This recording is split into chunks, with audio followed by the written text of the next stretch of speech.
So, magandang araw sa lahat ng mga ludi natin dyan. So, this is your Criminology Pilipinas. Rin ninyo Binaventura Abukay. So, share ko lang paano na ipasa yung board exam, then natap yung board exam. So, ano yung ginawa ko na sikreto? Bakit na top 3, luckily, o hindi ko akalain yun, with 90.15% na average. Last 2012 pa yun karaang taon na tayo. Then nakapasa din ako sa number 1 din ako sa comprehensive exam ng PNP noong training namin. So I think 90.15 90%. Ayun, kalimutan ko, 91. Then sa licensed professional teacher, nakapasa din ako with 80.80% na average din. Kahit wala naka-revision ter. So then sa Napolcom, sa SPO, nakapasa din ako. Saan pa? Sa Certified Security Professional, number 2 ako out of 220. I think 208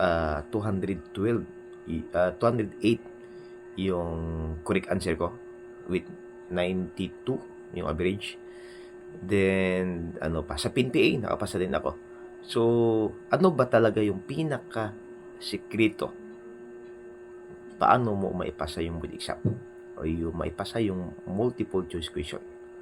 So pinakauna na sikreto, then pinaka effective is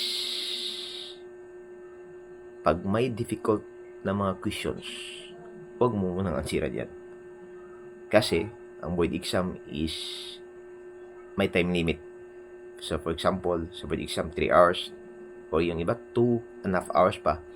So you need to answer 100 question in just 1.36 1 minute and 30 seconds kada isa ka item.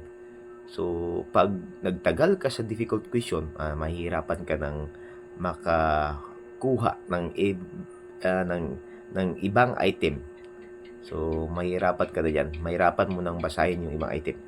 So first of all, unahin nyo yung pinaka-simple na question.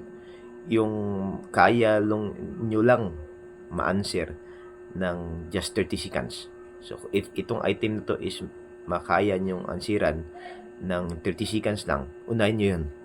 Pero once lumagpas na ng 30 seconds, then malapit ng 1 minute, punta kayo sa ibang item. So yan lang yun, di ba? Manage your time. Kasi if useless, if ever nandyan ka sa isang item na hindi mo naman masagutan, so punta ka sa ibang items, sa ibang question, then sagutan mo, tsaka mo lang balikan yung difficult na question. So kasi based of time, manage your time, then choose the best answer. Yan yung pinakasikreto talaga, di ba? So kahit napaka smart mo pa, then matalino ka, pag hindi mo na manage ang time sa board exam, talo ka talaga. So talunin mo ang time, then choose the best answer, tsaka mo balikan yung mga difficult na mga questions. So lahat na ipasa ko. So kayo din maipasan nyo rin. Kasi that's the secret. So kahit prepare pa kayo, need ng preparation, siyempre, di ba? So for example sa akin, more on preparation nung una, talagang napaka higpit ng preparation. Pagdating sa board exam, so talagang minanage ang time.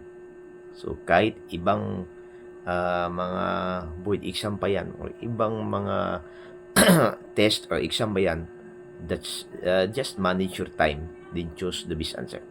Pinaka the best na tips.